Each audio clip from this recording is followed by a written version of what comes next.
This is the year.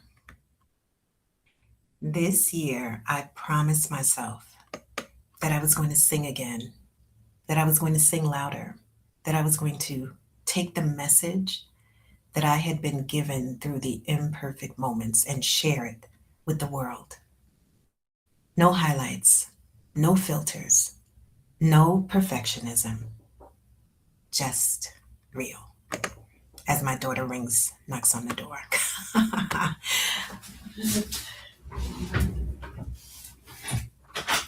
You see, this is what real life looks like. And you have to keep going with it. So that's the promise that I made to myself. I said, you have to do it.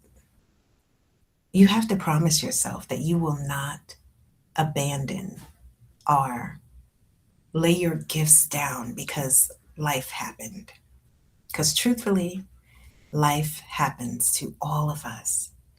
But there's something very powerful and empowering when you use the very story that was supposed to break you, the very mess that you experienced, the trial, the affliction, the thing that was filled with great sadness that sometimes made you wonder if you would ever get up again. Well, for me, I started to think about it, and that's why I like it on this particular app. And I made a promise to myself that I was going to use my voice boldly, unapologetically, because what I recognized was that sometimes people don't want you to step into where you're supposed to go. And it's not really people, it's that opposing voice, it's that enemy that is after your purpose and identity that tries to keep you stuck and from moving forward. And so I decided, I'm a mom. So you look at this thing, mothering, I just start recording and I looked out the window, it was raining. And so I'm like, wait a minute, she's going to come back here. So I'm going to finish this real quick and then I'm going to tend to my child. Give me a moment and I'll be right with you. Or is it an emergency? No, I didn't think so. All right, I'm coming. All right, so you might as well say hello. Hello. Hello. All right. I am going to, because before she came in, I promised myself that I was singing. And one of the things that I used to do was I used to sing a lot. And when the thing happened, everybody has that thing. I stopped. And then there were people who, sometimes people can try to make you believe something that's not true. Oh, maybe the Lord doesn't want you to sing right now. He's got something else for you to do. And even though it sounds good, and it's like this cliche thing that happens, or this, what's the thing I want to say? I can't even think of it. Christian, I don't know. I'm going to make up a word. But that thing happens. Sometimes that's not the Lord. It's something else trying to stop you. And so I was thinking about just how I used to sing, and I would sing, two people, but the audience of one. They were there in the room, but I was singing to the audience of one. I was singing to God. I was worshiping Him, and I was loving Him with my voice.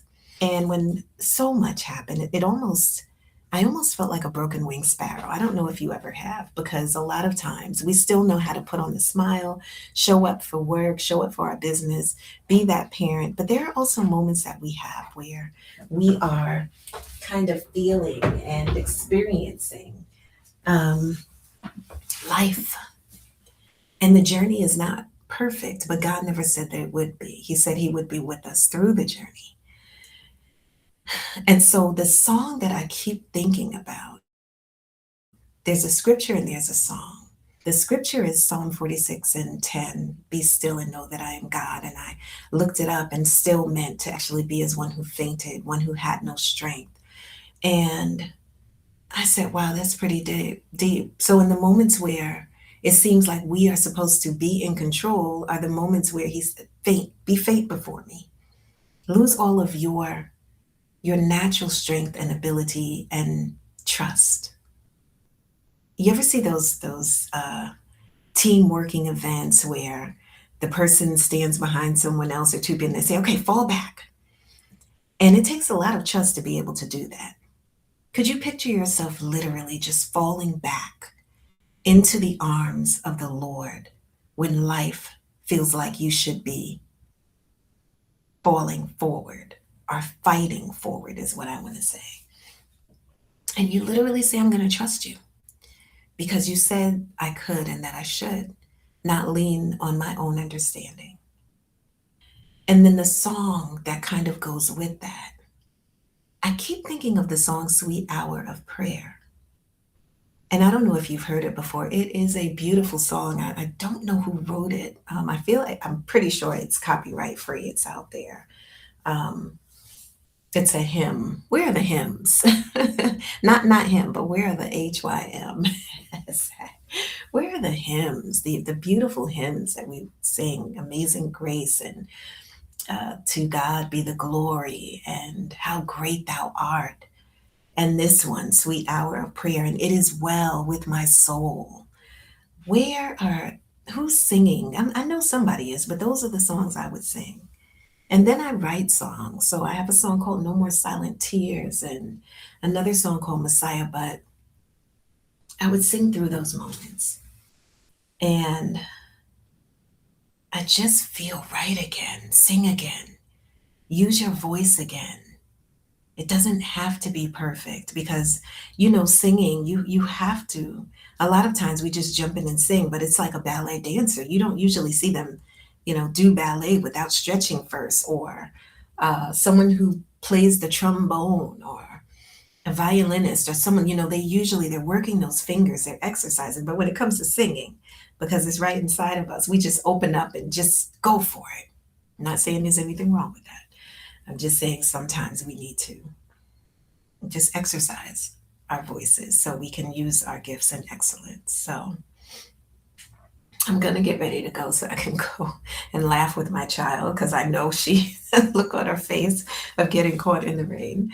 But this song, Sweet Hour of Prayer, and I was singing it and it was just like, no, go and share that gift. Go sing again. You're writing more. And it feels wonderful to be able to create because creatives have to create.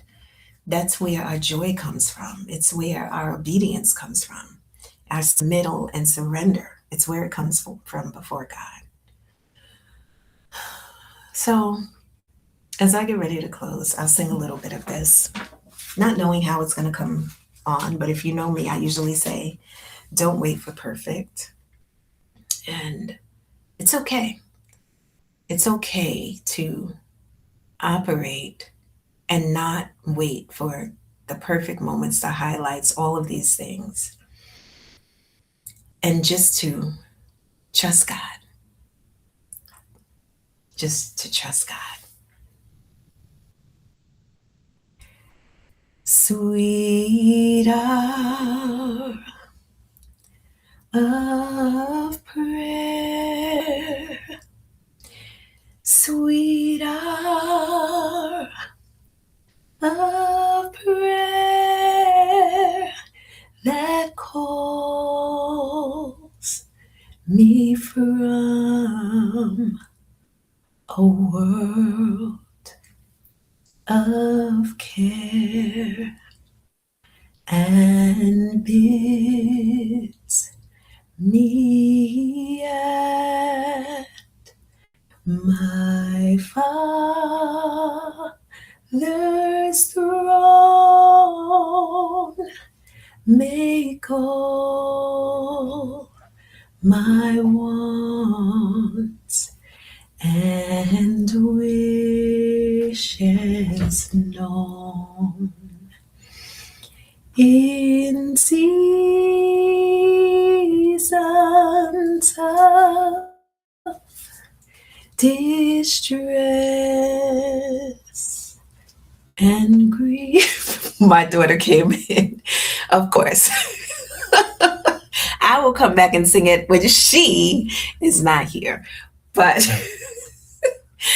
this is that imperfect podcast. Thank you, dear. You should see the look on her face. My eyes were closed. I'm here trying to worship the Lord. And here comes this child over here listening to me sing. Thank you. I was trying to get through it. And I'm putting up my finger like, please wait a minute. But they don't wait. You could be a speaker speaking to 1,000 people, but your child, they're just going to be like, Mom. Anyway, I'll come back and sing it again. But remember what you put down and pick it back up again. That's what I want to say to you. And fall back and trust God.